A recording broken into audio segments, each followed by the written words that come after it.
Welcome to Team Perry's Step Out of Line podcast, featuring co-hosts Perry and Lori Finkelstein.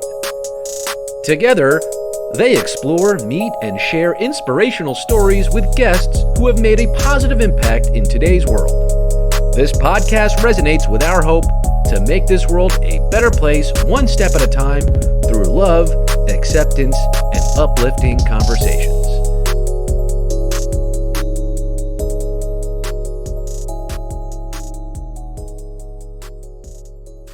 I try to step out of line in a small way every day, and I think it's kind of started when I was young. I was sort of like a bit of a nerd. I mean, I still am, but I was a bit of just like I got along with everyone really well, but I never really found, I had my few close friends, but when you're in school, it's kind of hard to feel, normal or to connect with people because being young and growing up can be a difficult thing.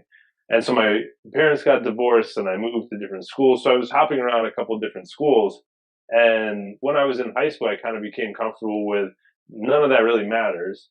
And I'm just going to be happy with who I am and the people that are in my life. So I try to I don't want to say take in people, but like in high school, some of my friends, and we still joke about this, we're such a random eclectic mix of people because we don't really judge each other or feel like we have to fit to a particular type of stereotype or type of person. And I just try to live by that every day, just to be kind to people and not judge people and try to, treat everyone equally and with kindness. I think that's a really important thing, especially in today's world when there's so much craziness going on, and to bring a little bit of light and happiness. And, there's days for everyone where life's a little more difficult than others, but overall, if we can put our best foot forward and just try to be kind to, really, that's what I try to do. How did you get started in broadcasting? I know you started as an assistant minister. Yeah, oh my goodness. Wow, we're going way back. Yeah, so I used to, when I was a kid, I would volunteer at our church, and I would do during the church service, I would be up there controlling the audio. And then when I got into college, I was trying to make some money on the side. So the guy who taught me sort of how to operate all the equipment at church, my friend John, he owned a DJ company. So I was like, oh, let me ask him if he can teach me how to DJ. So he taught me how to DJ essentially. And my dad has been in radio forever. He's still on the air. So I was always kind of like in the industry in a weird way through him, just being in that radio environment. But I never knew that that's what I wanted to do. But I started DJing in college just to make money on the side. So I started DJing parties, and I would do weddings, and it started really small. I'd be doing like in your backyard right now, like a birthday party. I got to Mohegan Sun, and I just kept kind of like building up and working hard. And they're like, hey, you're kind of like funny. You're kind of good on the mic. Maybe you should MC some of our events. So I was like, oh, cool. This sounds amazing. So I started MCing events there. And we're doing like cash giveaways. So there's this box and you have all this money flying all on the inside of it, and people have to grab the money and put it in the box. So it was literally like a game show on stage every day, every hour. We're just giving away money. So I kind of fell in love with like, wow, this is the best feeling in the world. Like I get bear hugs from old ladies and I get to give away money and like, this is amazing. So I kind of fell in love with that, and I was like, oh, I think I kind of want to be a game show host. Is that possible? Is that like a life I could pursue? So I was like, I'm trying to be Bob Barker. So then I flew out to LA and I started doing some training, and in New York, and I just started making a demo reel basically of like, here are all the events that I host and MC. And then I would just shoot these little videos in the city. And I sort of put this little demo reel together to then get my first job on TV. So it just sort of all kind of came together, and I went to school for marketing and communications. So I did not expect to end up in this sort of field, but I somehow oddly did. Did you ever do stand-up?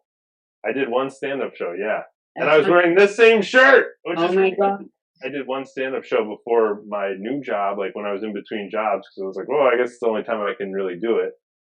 And everyone laughed. I mean, everyone there was like friends and family. So I don't really know how funny it actually was. I was honestly nervous then because like, no matter what, the stand-up is totally different than anything else. It's its own world. You know what I mean? Like people spend their lives perfecting that and becoming skilled at that. And I was like, I've never done this once. So I've done a lot of stage work and TV and things, but just being in that realm and delivering your lines and everything, you don't know if people are going to laugh, or you don't know until you do it. But it was a pretty amazing feeling. It was pretty, it was a thrill. And it was in a smaller room, which they say if you can make a small room laugh, then it's good. You really got to work the crowd. You're like a bright spot in people's day. So you interview people. Who finds you the talent? It's really a mix of people. It's a combination of me. We have a producer, Anthony, on our show who really focuses on booking people, entertainers, and people of that nature.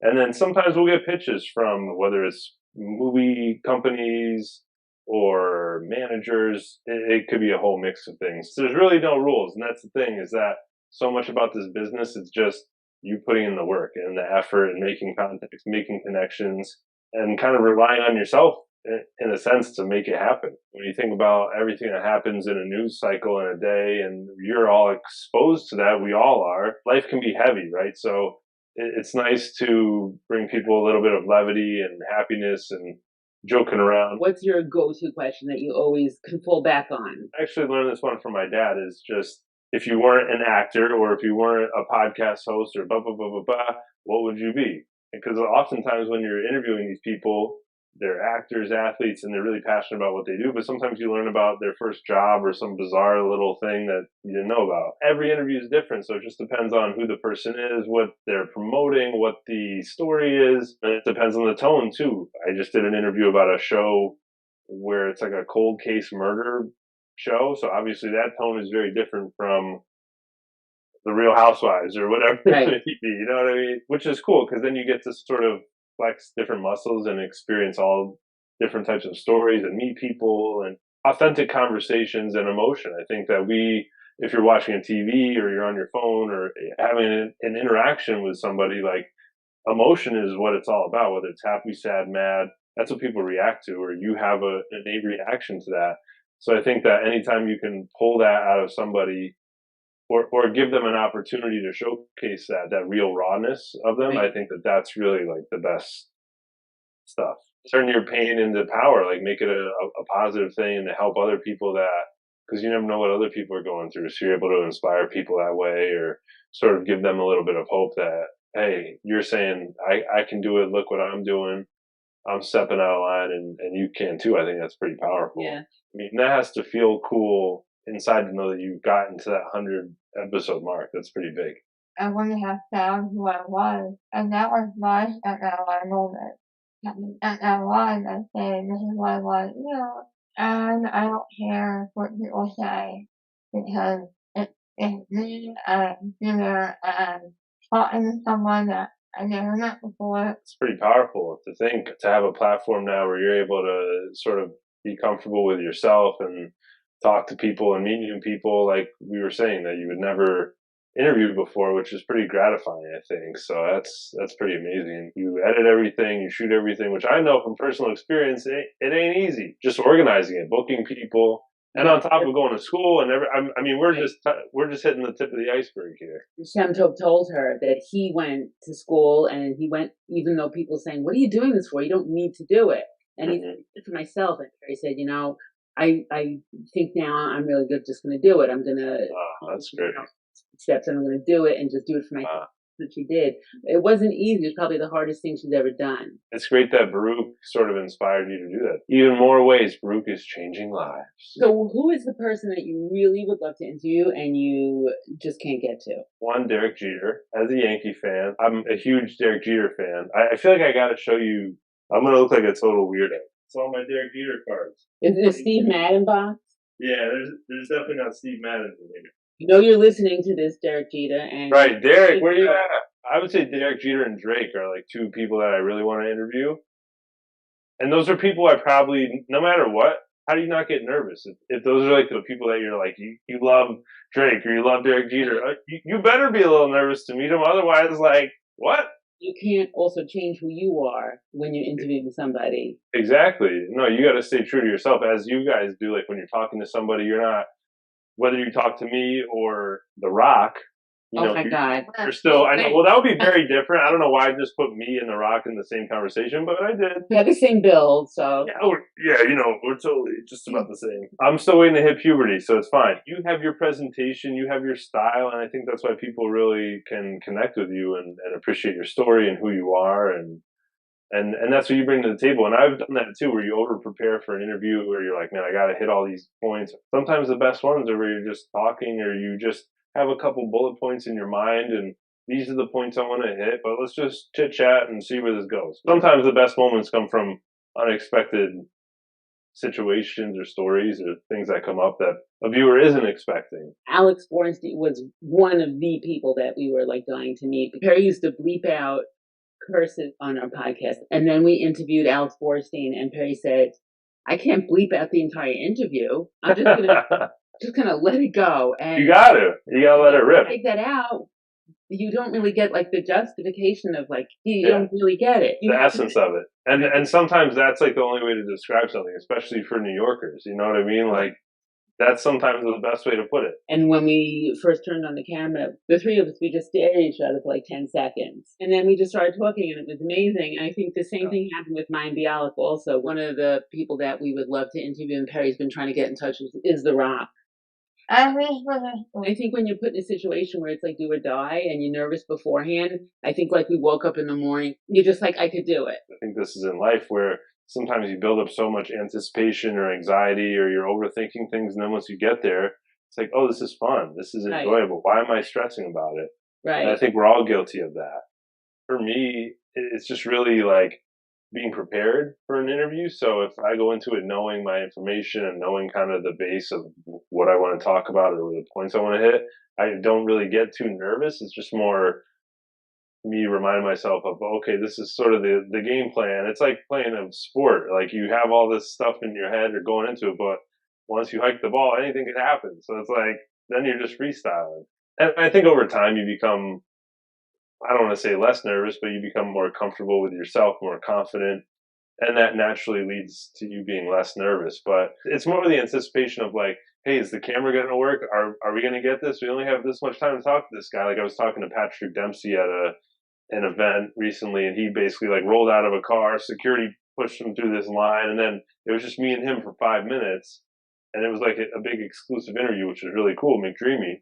But in my head, I'm thinking, okay, well, what's the timing on this? Is the camera rolling? Is the sound working? You know, so you're like thinking of all these other things. It's not so much me being nervous of interviewing them. It's more so, hey, is this all working? Is this all like, is this all good? Because you're constantly sort of managing the chaos around you during the interview.